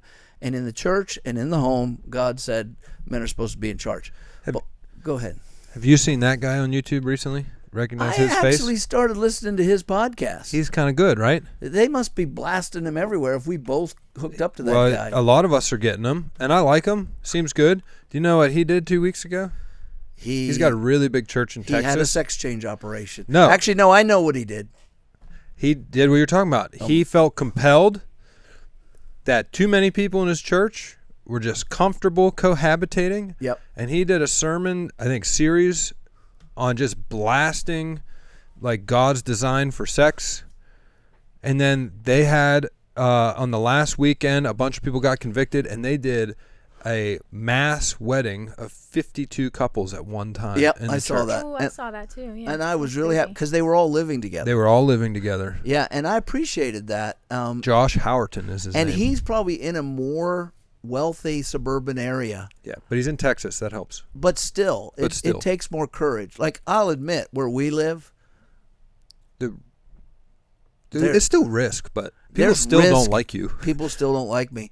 But for the most part, you can say what you need to say. But anyway, I want to talk a little bit about feminism. And I want to show you just a little Where's your whiteboard? I feel like this is one of our whiteboard things. AI feminism. This is because it happened in my lifetime. Yeah, you got to see it. And I think a lot of people who are even 10, 20 years younger than me don't see it. And those who are 20 years older who are still alive, that's generations dying off now, they definitely see it. But most of them don't care. But we got here because of ideas. So let's start in the baby boom. The reason it was called baby boom was because when the men came back from war, it was more than just that they came back from war, World War II. The United States hit a prosperity level that was unknown and unmatched in history for such a large nation. And the duties of man and woman was always, if you were married, to work together to make things go. But now men could get jobs and the women could afford to not go to work. And then they started inventing machines to make life easier at home, right? Washing machines, what we call here sweepers, vacuum cleaners, or hoovers, whatever you want to call them, toasters. And then that became a cool thing to do, invent new machines. And women are saying, I want to buy new machines. And that becomes a consumer thing. And women now can, and then society starts supporting that. You Leave It to Beaver and Father Knows Best. You almost had a new cultural thing happening where women didn't have to leave home to make money, or they didn't have to make money in the home. And that's not regular throughout human history. Throughout human history, man and woman have to work together to eke out a living, and no matter what they did. And then you had the Industrial Revolution. But here you had, let's say in the late 40s and the 50s, the women are staying home and they're having more babies. They had more babies than earlier periods. So it wasn't like they always had that many. Their numbers went up because they could. They could have the babies. And then came the 60s. And with it, Marxism and feminism. And they're both wicked. Well, feminism, I would argue, is a subset of Marxism. It's part of the bigger. And let's talk about why. Do you want to say why, or do you want me? Because you brought that up. I'm more than happy. I'm ready to rock on this one. Marxism, which gets its name from Marx, who focused predominantly on economic distinctions, rich and poor. Let's just use that language. But the generalized idea that Marx put out is really class distinction, and you can define class by a lot of different things. Marx is the root, the progenitor of all of our modern wokeism. It's black versus white, white being the oppressor of black, men versus women, men being the oppressor of women, right? Dark skin versus light skin, rich versus poor. It's any way you can slice and dice people into two categories where one's the good guys and one's the bad guys. That's Marxism, and so feminism is just a subset of that because it's men versus women. Women being the good guys, the ones who are being oppressed, they're the underdogs, they're unfairly treated. Men being the bad guys, they're unfairly promoted, unfairly given advantages. They're the mean, the champs. And it's being rewritten by our culture that way too, by the way. That was very good. That was excellent. That's exactly it. So with Marxism, you had the poor. And the reason they were poor is because the factory owners made them work and took all the profits and just gave them enough to live on. So it was oppression. It's unfair. And they were a class of people, like Will just said. Well, how does that transfer from economics to men and women? It's really a nice little move. It doesn't matter about economics anymore. It matters, well, men can go and be powerful. They can get elected. Father knows best. It's patriarchal. It means the father rules. And they're all the presidents, and they are all the judges, and they are all the governors, which really was pretty much the case. Why? But now let's do the wives. I was going to get myself in trouble. Yeah. Then you're going to do the wives, though. The wives, here's the language of feminism. They find their value, and this is the way they would talk, in being subservient to men. And they are subjected to household duties, the lower work, right? They are stuck with the children at home. They are expected to have dinner on the table for the man. They are expected to rub his back and meet his needs, while they are expected to set aside any dreams they have, any creativity they have, any desires they have. They have lost their voice to the patriarchy, and therefore they are oppressed. It is Marxism. It's just cultural Marxism. And the victim class always is given status as more valuable than the oppressor class. So now the oppressor class is the husband. So now listen, if you're following this, that means in the 60s. My mom was a mom in the 60s. She didn't know she was oppressed. Poor soul. Right. So she got to spend all my dad's money that he made because she was required, subservient, to actually do the shopping. And then she was forced to stay home with the kids, forced to feed us, whatever great dream she had. Now, she didn't know she was oppressed because my dad didn't think he was chasing dreams. He thought he was stuck in the army, and if he didn't put in 20 years, he wasn't going to get a pension. And he thought he had to go fight wars, and he thought his job was okay, but he'd rather be chasing his own dreams. But you have this picture of the man, he's out there, he's powerful, he's happy, he does his thing, and the little woman is just like a possession. So the way to get free is attack the power of the man. How do you do that? First, you describe his position as negative. Today we call it toxic masculinity. They didn't call it that then, but that's what they would do. They describe it as brutish, and he was accommodating for the fact that he wasn't that big of a person, so he bullied his wife. Tyrannical. He was tyrannical, and he bullied his children, and he had to have control, and she had to do it. And so you get this caveman view of him. And then they said the woman needs to be able to work as much as him. And so from the beginning of what we call second wave feminism, I'm not going to go into first or third because second is where I grew up, was the idea that we need daycare paid for by the government for every woman. And that's a Hillary Clinton thing. That's still true today. They've made a lot of inroads. We have a daycare center here, and the government actually helps pay. Government should not be paying for health care, for daycare, for anybody, because it's not a right. And what you're doing is you're transferring my wealth to your kids.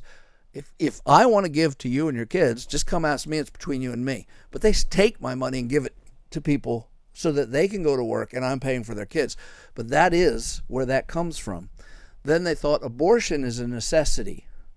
You have to have abortion because the baby is the ball and chain that keeps the woman in the house. and therefore the being pregnant is oppression. This is, what's those ladies with the red nun outfits called? You know what I mean? Yes, I do. Handmaid's Tale. The Handmaid's Tale. They all dress up in red nun outfits.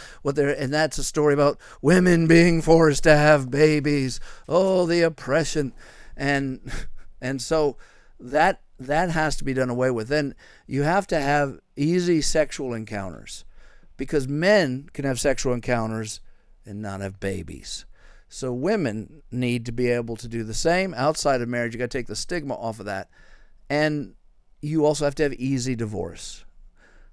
If marriage is the trap that traps, and these things have affected our society.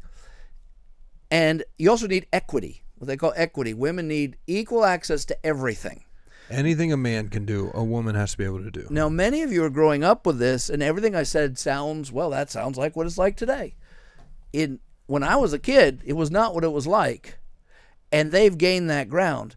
And in so doing, they've killed the family, they've bloated the government, they've created a permanent welfare underclass, they've moved us to transgenderism, they've killed 50 million babies. Yes, most of them, and disproportionately African American babies, black babies, I should say.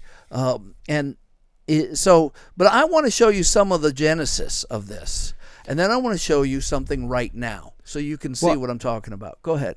I just want to go back to so why is Mike so fired up about North Coast doing this? Is because in this tiny little step is the microcosm in the church of everything you just discussed, right? The demand, that's right, that women have to be able to hold any role that men have without blockage, is rooted in this. Exactly. It's really in the jealousy, the envy. It is. Thou shalt not covet. It's Genesis 3. Your desire will be for your husband. Right. And it's allowing that statement from God, the desire will be for your husband, to flourish. And that little switch at North Coast really is the switch. It's huge. That then has led to the last 50 years of societal dysfunction and immorality and unrighteousness. Thank you for making that connection. That's exactly what I'm getting at. Exactly it. If you go by some traditional mainline church and has a rainbow flag outside, you go back to the 70s and 80s, they were the ones saying we need to ordain the women. Always. And because once you take a step away from the Bible, trust me, Chris Brown, it's not near.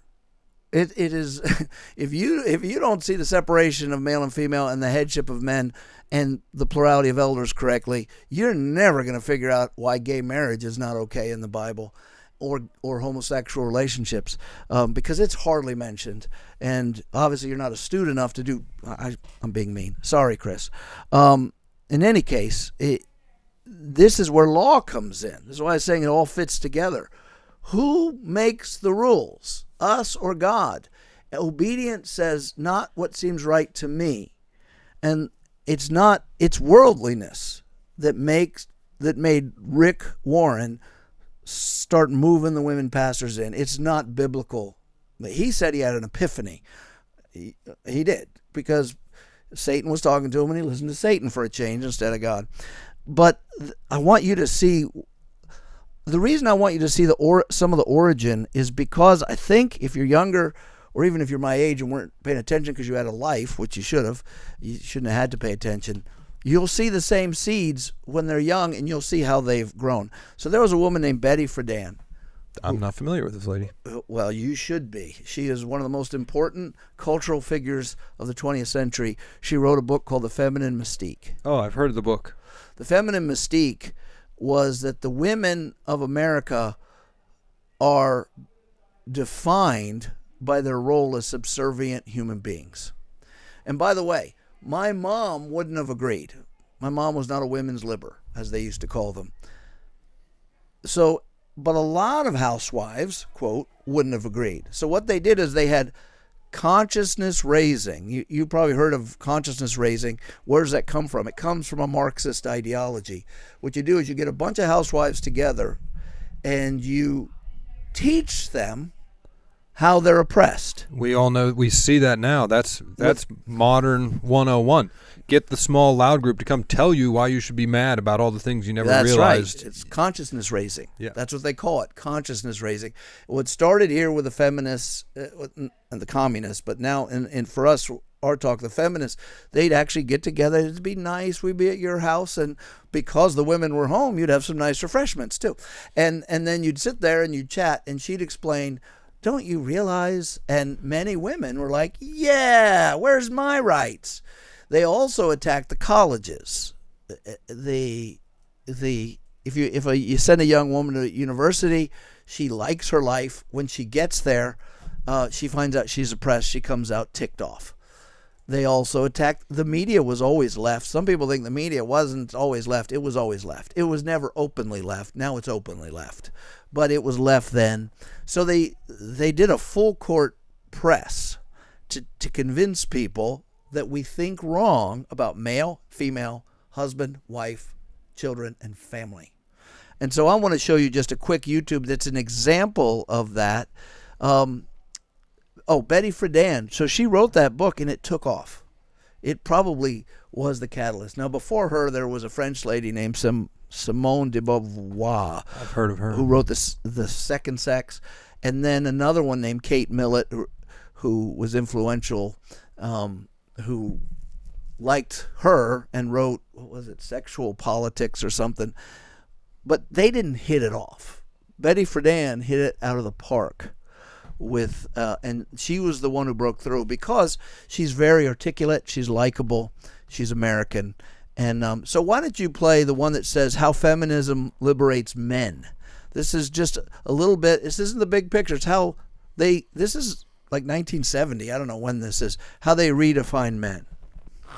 In my opinion, the other half of the revolution, the other half of women's liberation movement is the boys in my country and in yours wearing their hair long, and those boys who are wearing their hair long are saying no to the masculine mystique. They are saying no to that brutal, sadistic, tight-lipped, crew-cut, Prussian, big muscle, Ernest Hemingway, kill bears when there are no bears to kill, and napalm all the children in Vietnam and Cambodia to prove that I'm a man, and be dominant and superior to everyone concerned, and never show any softness.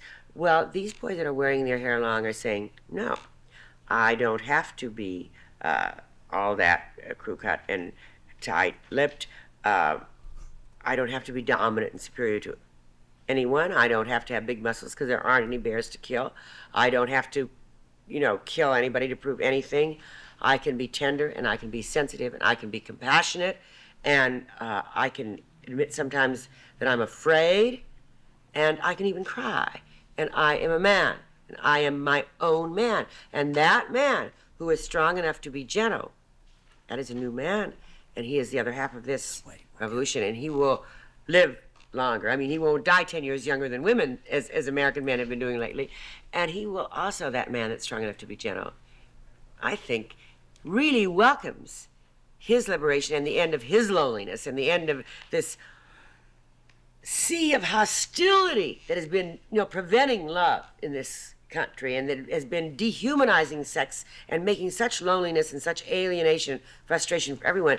And he will welcome a woman who can come out from behind that simpering, mask of ruffles that hides so much rage and impotent rage and unnecessary covert manipulativeness, and welcome the woman that can come out of that mask of ruffles and rage and be a person and be a joyous woman, because she really feels like she's somebody.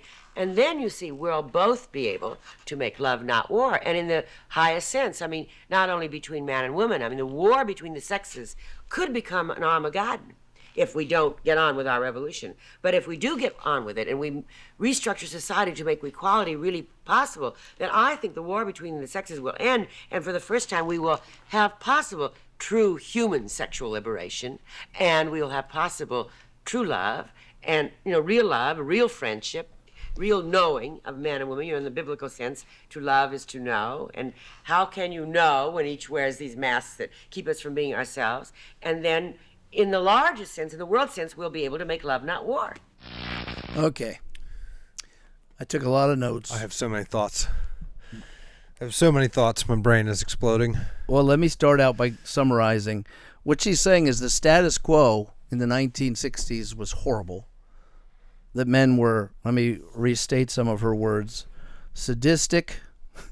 They enjoyed napalming children in Vietnam. They were like Hemingway. They wanted to kill bears when there are no bears to kill. They wanted to have big muscles. They weren't willing to cry. They were not strong enough to be gentle. But through her view, they're going to be liberated. They're going to be less lonely. And we're going to stop dehumanizing sex. Because normal husband-wife nuclear family is so bad that the wife is oppressed. Now she can come out and be a happy person. And this is true human liberation she's talking about. And the fact that men grew long hair in the 60s and 70s was to show that they are not Neanderthals. Although Neanderthals, I think, would have more hair. Yeah. But anyway, so what is it that you want to go off on? Strong enough to be gentle? Oh, man. Well, I'm going to start really big, or maybe I should go really big at the end. Do whatever I'm going to go really big at the end. I'm going to go particular in the middle. Strong enough to be gentle, right? Like all of the romanticisms about a man being comfortable enough to not have big muscles and be more effeminate, to be more in touch with his emotions and not really care about fighting or being dominant, right?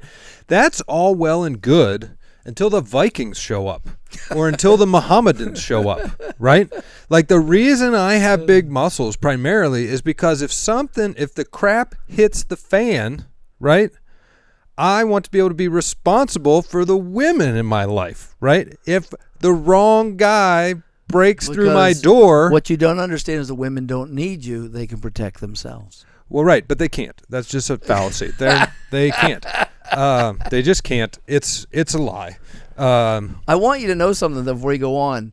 A lot of these talking points, when I was a kid, they were in the culture. Just like things are in the culture. You'd watch a TV show, and they'd say things like, a man needs to be man enough to cry. Now, today, that's hokey. But back then, that was it. And so it was in the culture. We were learning this through television shows and through things we heard at school. This was the zeitgeist, the feminism being pushed. And there's a lot of assumptions underlying her whole point, right? So one, it was, and then the women and the men will be liberated to be real people. You hear that? That's self-actualization talk. I am being held back from my true self, and my true self is humanity. The good part, right? And so I want to, on one hand, admit that I don't think the era in which she grew up that you were referencing had no dysfunction. The 1950s, the post-World War era, right after World War I, World War II, was really amazing in a lot of ways. But in a lot of ways, as you already mentioned, was very unprecedented in human history. There was a lot of change. Anytime you have a lot of upheaval in how humans live, right? So we went to Industrial Revolution, totally different style of living without multi-generational homes, stuff you've touched on before, less agrarian, right? There's some things that you can get wrong. So I'm not going to say that there wasn't any adjustments that needed to be made with the new modern world. There was. Okay, there were. And I think this is a reaction to that. So I'm say all that. There were good things too that came out of some of these adjustments. But on the whole, I think the one thing that she's missing that you as Christians need to have your ears sensitized to is the doctrine of the fall.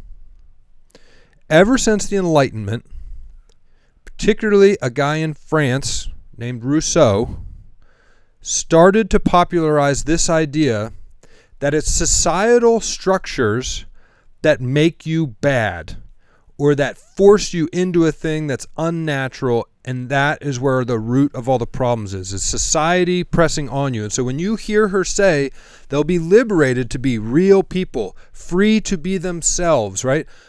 Well, what does the Bible say about the state of man? Fallen. It's fallen. When you're freed to be your true self, what is your true self? Yeah, it's No bueno. That's right. It's a gay, or it's, what do they call it? The drag queen story hour for 4-year-olds. That's right. So and that is the major confusion here. It's anthropological. It's the false view of mankind. The idea that a man doesn't have to be strong, can be gentle, only exists in a world where there's no bad guys. Well, I want to stop you there now. Let me jump in and give you another perspective. She's saying that's what the world was like. But I lived in that world. And let me just get this out here. She's not telling the truth. Yeah. Okay, she's not telling the truth. Men were no different then. You had cowardly men and non-cowardly men, and you had men who would cry, just like you did today. And they had felt the burden to provide for both partners, and also because there's only half of them going out into the workforce, they could afford a house. Now you cannot afford that house. But the men weren't basically that different.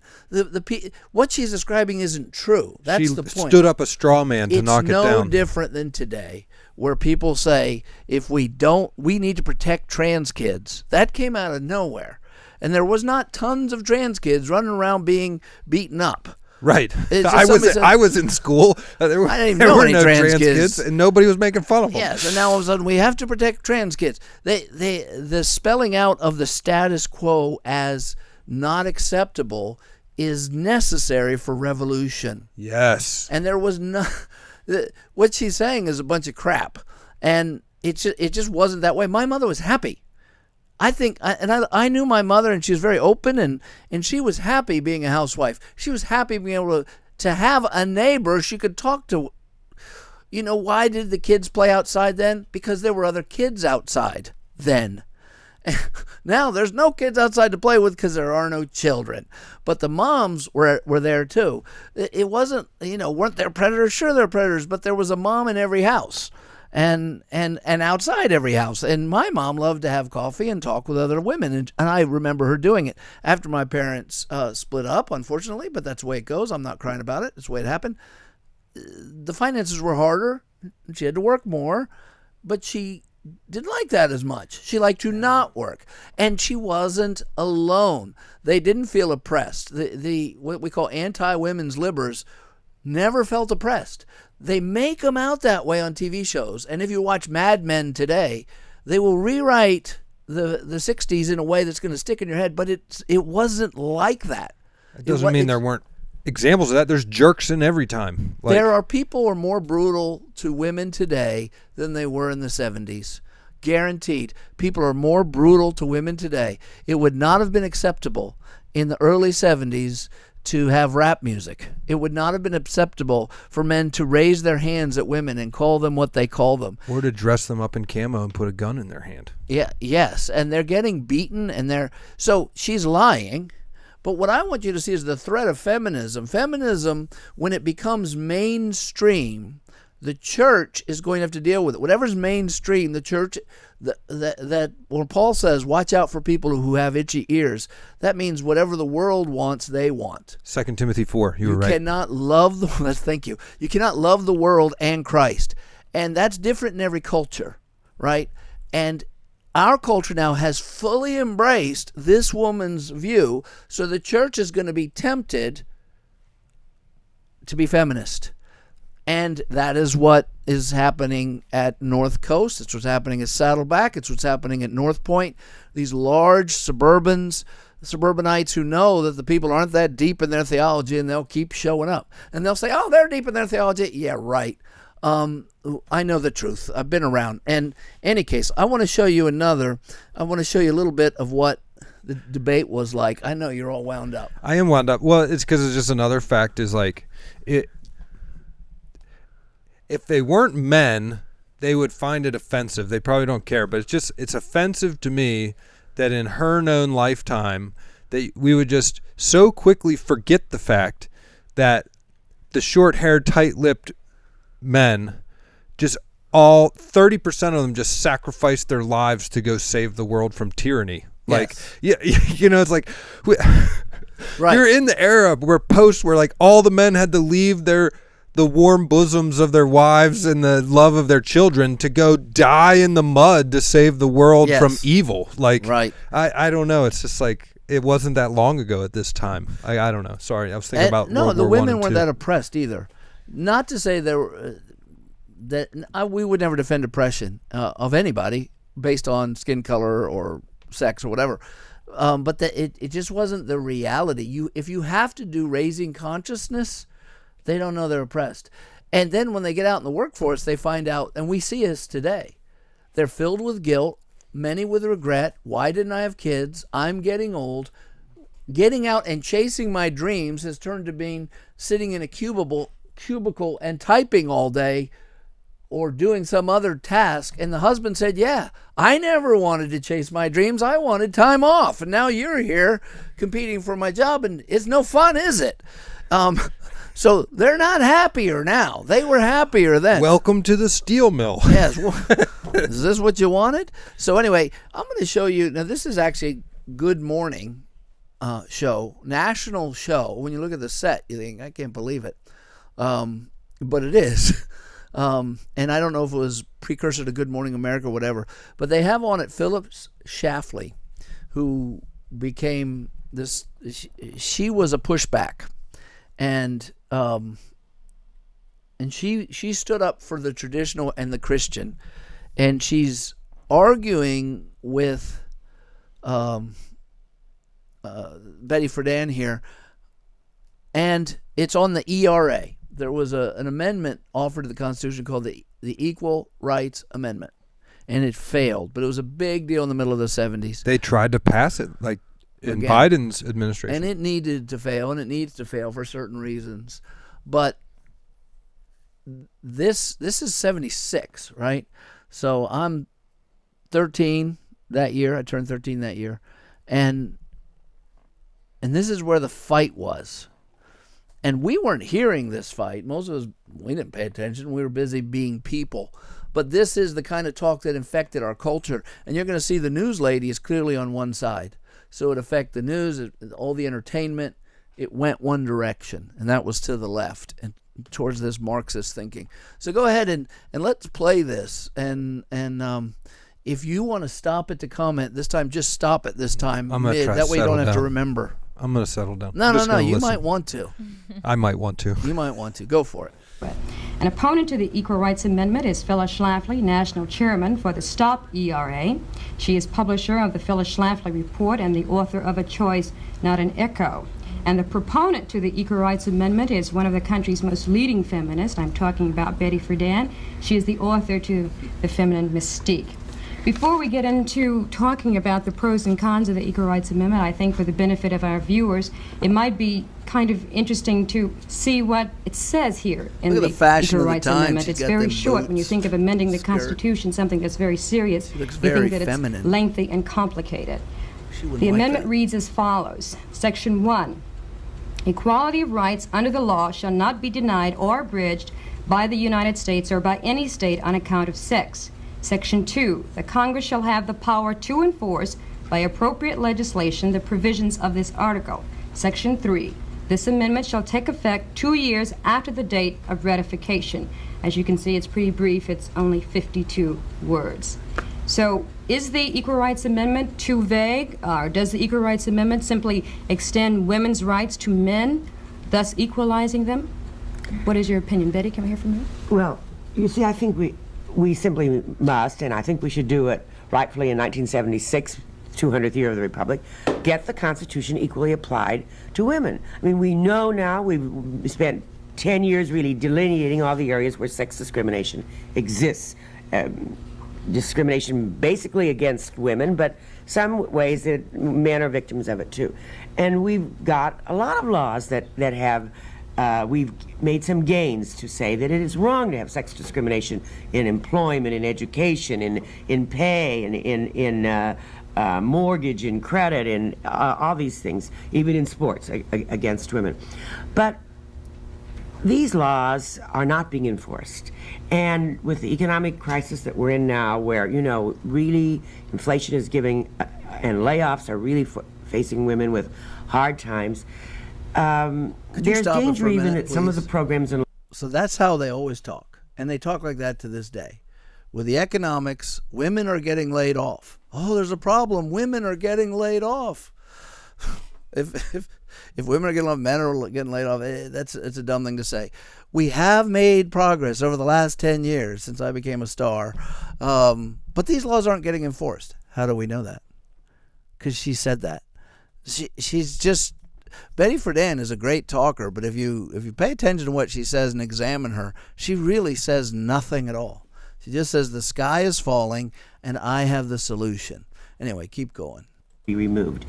And we need the constitutional guarantee of equality. And we also need it because there are a great many people, especially housewives, who really are discriminated against, whose all the work they have done in the home to help build up whatever income the total family has and so on and so forth. There is no law that now exists that makes those women who have been working as housewives insured in their own right for old age, for Social Security.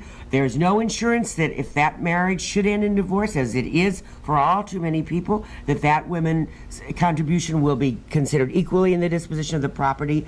And there is no provision even really, as it is now, to enforce child support, much less alimony for women. We really absolutely need the Equal Rights Amendment to enable all the young women and men that are coming out of law school now to create new bodies of law that will really protect women. Okay, stop right there. When you make just a quick note, she says too many people are getting divorced, even though she was for easy divorce.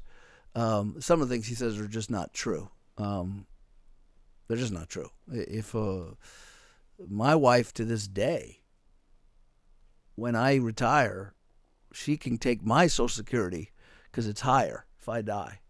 So that was true then, it's true now. But she's appealing to the housewife. Notice it's an appeal of emotion. Those housewives, oh, you work so hard, and what do you have? You have nothing. You have nothing. We need the Equal Rights Amendment, which she's not even saying how that's going to do anything, right? It doesn't, how's that do anything for the money you have? Anyway, go on.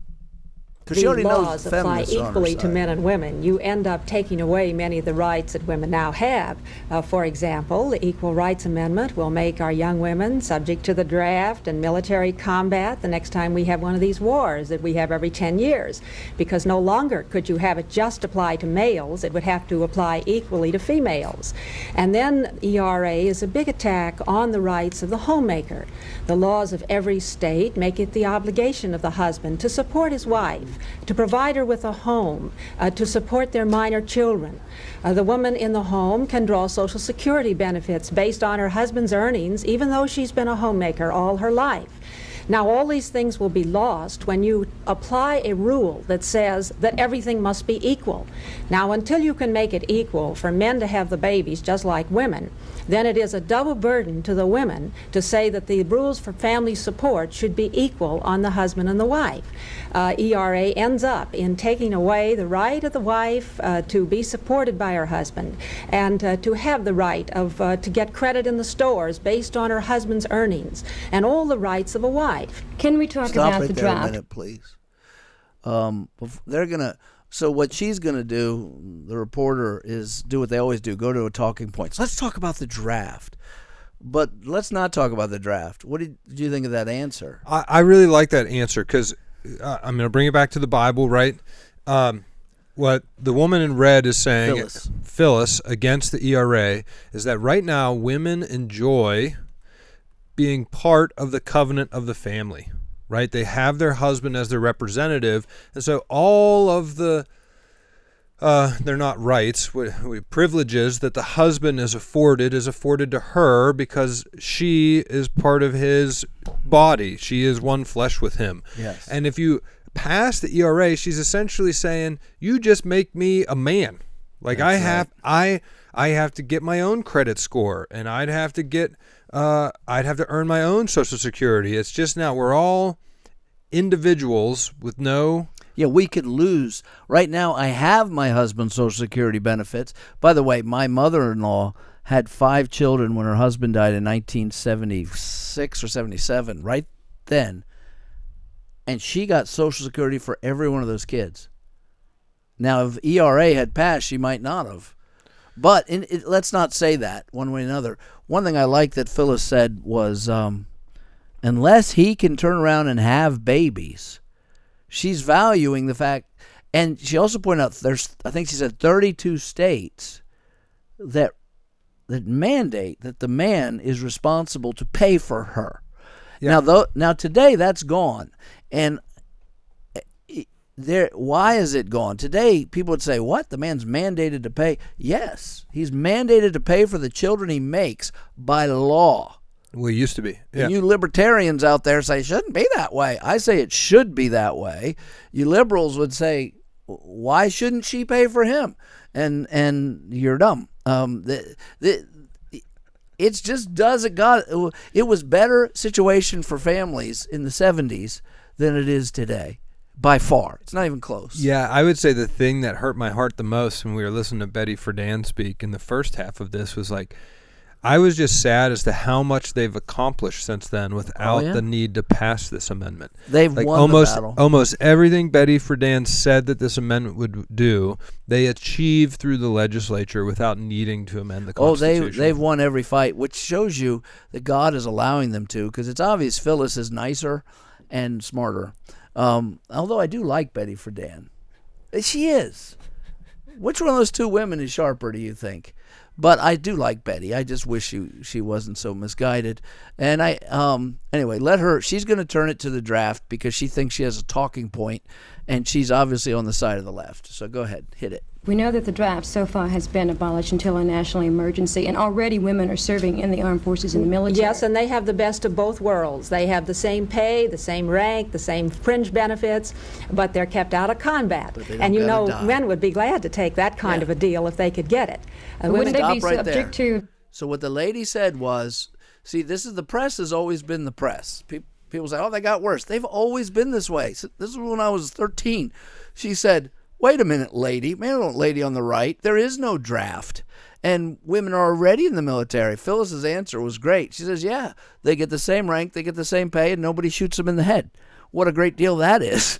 She's saying they're advantaged. You want to disadvantage them. They're honored. They're honored. As though they're the weaker vessel. Or as they're the more valuable vessel. Yeah. Also, not only are they physically weaker, but they also are the baby carriers, something a man can't do. So it honors the human race. Anyway, go on. The same exemptions as any man? Well, but there were millions of people who served. Since the end of World War II, there have been 5 million young men drafted. Now, do you want 5 million young women drafted involuntarily and sent in off to these wars that the politicians will surely get us into again? Say there won't be any more wars. I really don't, you have real reasons, okay, but not hypocritical ones and not false ones. There is no draft now. I don't want another draft in 10 years. I don't think, I don't... But we'll get one. No, I don't at all. There is nothing inevitable about war. And I think the American people have learned a lot from the Vietnam War, and there won't be, again, so easy a way of risking the lives of American Could you stop right there? Boys or... So the feminist view, first she gets angry. Because an angry woman is a powerful woman. Men don't want to mess with an angry woman. And second, she's like, there's not going to be a war. How can there be a draft? I think we learned a lot from Vietnam. We won't be killing ourselves. This is the most foolish thing. There will always be another war, Betty. Well, it goes back to the fallenness of man. She doesn't care. She's rich and she gets a lot of praise. Anyway, go on. Girls, a lot of naive people said that after so Korea. Dumb. We'll never get involved in another Asian war after Korea. It's our responsibility that we not get involved. If there is such a thing as a just and necessary war, though, for the defense of the nation, there isn't any reason that women should be exempt on the basis of sex. Well, no reason at all. Why your daughter or mine should have any, right not to defend society when the sons Okay, well, that's a fundamental difference between those who are for ERA and those who are against it.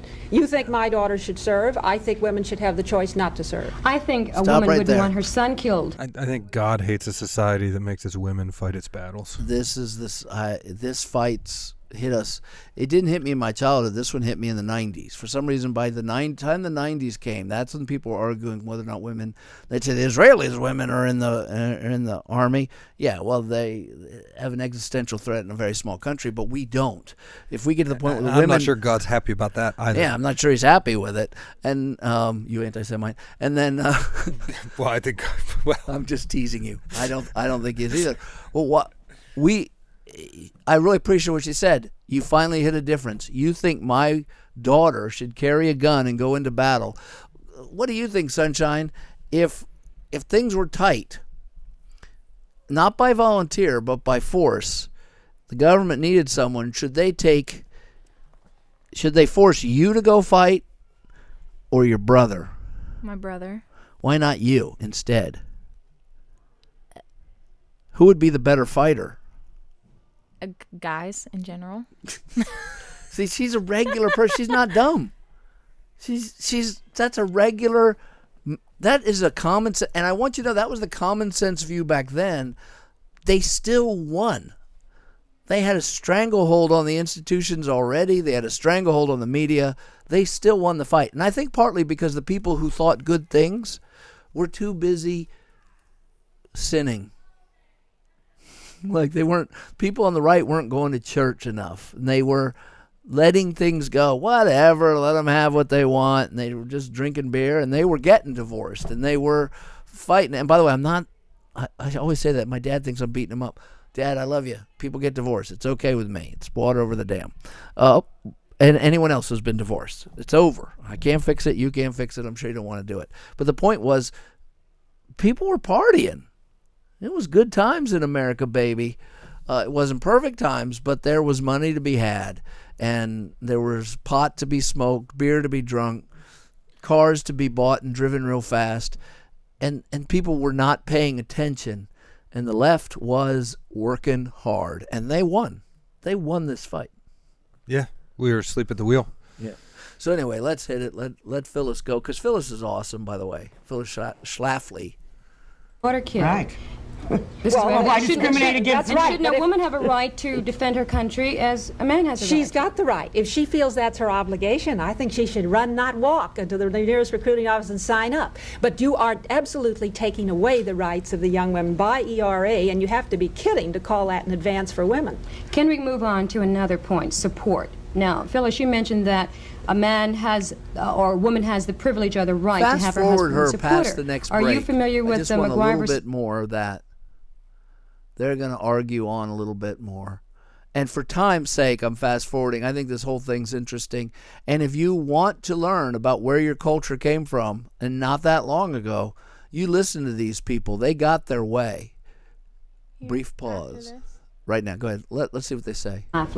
We discussed the draft, we've discussed support, and of course we've only scanned the surface, and unfortunately because of the short amount of time that we have, I want to touch on a couple of other things. We want to talk about co-ed bathrooms and single-sex schools, which, Phyllis, you feel will be demolished. Under the present federal law, the admissions to single-sex colleges are exempted from the fundamental federal law against sex discrimination. So we have some schools that have remained all women, like Smith or Wellesley or Bryn Mawr. Now that would become illegal under the Equal Rights Amendment because they discriminate by definition on the basis of sex, and you can have no exceptions in ERA.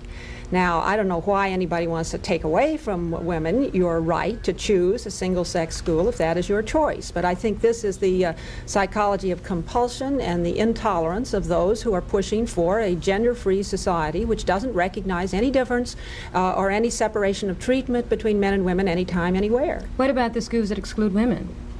Well, I think you have your right. You have your choice. 95% of our people prefer co-ed schools, but why stamp out the right of the minority that wants to choose a single-sex school?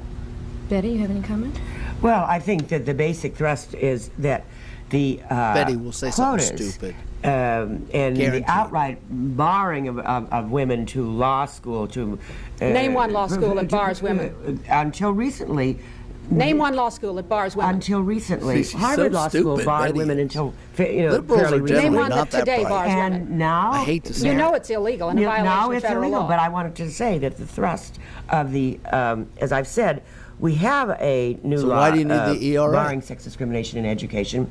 And Watch this, she's gonna get her it again. should, if it is enforced right, it should bar not only the quotas and outright denial She's not of even making access sense. to higher education on the They part of can't women, or handle an to argument. tracking They're that keeps used to women talking in without high an schools out of the best education. But it also should bar those indirect quotas which make women have to have higher grades than men to get into the same school and so on.